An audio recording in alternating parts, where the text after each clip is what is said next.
Hello everyone, welcome to my YouTube channel. আশা করছি তোমরা সবাই অনেক ভালো আছো। তো আজ আমি ক্লে দিয়ে ফুল গাছ বানিয়ে দেখাবো। তার জন্য আমি বিভিন্ন কালার ক্লে নিয়েছি এবং ফুলগুলোকে বানিয়ে নিচ্ছি। আমি স্টেপ বাই স্টেপ দেখিয়ে দিচ্ছি কিভাবে ফুলগুলোকে বানিয়ে নিতে হবে। তোমরা ভিডিওটাকে স্কিপ করো না, একদম লাস্ট অবধি দেখতে থাকো। ফার্স্ট অফ অল আমি ফুলের মাঝের অংশটাকে তৈরি করে নিয়েছি এবং ওটাকে একটু ডিজাইন করে নিয়েছি। তোমরা দেখতেই পেয়েছো কিভাবে করেছি। এবার আমি ফুলের পাপড়িটাকে তৈরি করে নিচ্ছি। পাপড়ি তৈরি করার জন্য কাট করে নেওয়া ক্লেগুলোকে রাউন্ড শেপ করে নেব এবং সেগুলোকে টুলস দিয়ে পাপড়ির শেপে ডিজাইন করে নিতে হবে। পাপড়ি তৈরি করা কমপ্লিট হয়ে গেলে এগুলোকে আমি স্টেপ বাই স্টেপ অ্যাড করে নিচ্ছি। আমার ফুলটি বানানো অলমোস্ট ডান। একইভাবে আমি অনেক কালারের ফুল তৈরি করে নিয়েছি এবং পাতার জন্য আমি সবুজ কালার ক্লে ব্যবহার করছি। আমি দেখিয়ে দিচ্ছি পাতাটাকে কিভাবে তৈরি করে নিতে হবে।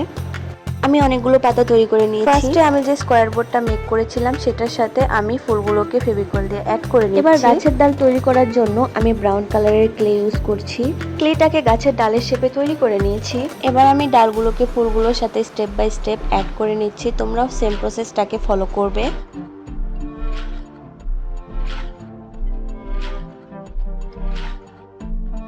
এক্সট্রা বেরিয়ে থাকা ডালগুলোকে আমি কাট করে নিয়েছি। আমার ডাল অ্যাড করা অলমোস্ট ডান।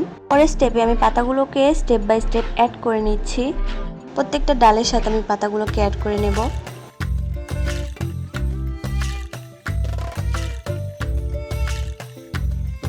পাতা অ্যাড করা কমপ্লিট হয়ে গেলে আমি বোর্ডের চার সাইডে বর্ডার তৈরি করে নেব। বর্ডারের জন্য আমি কালো ক্লে ইউজ করছি।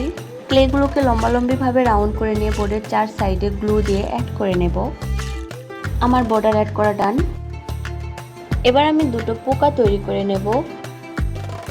আমার সমস্ত কাজ complete. Finally here is the final look. আজকের ভিডিওটি যদি ভালো লেগে থাকে তাহলে অবশ্যই like, comment, share and subscribe করে দেবে। Thanks for watching and bye everyone.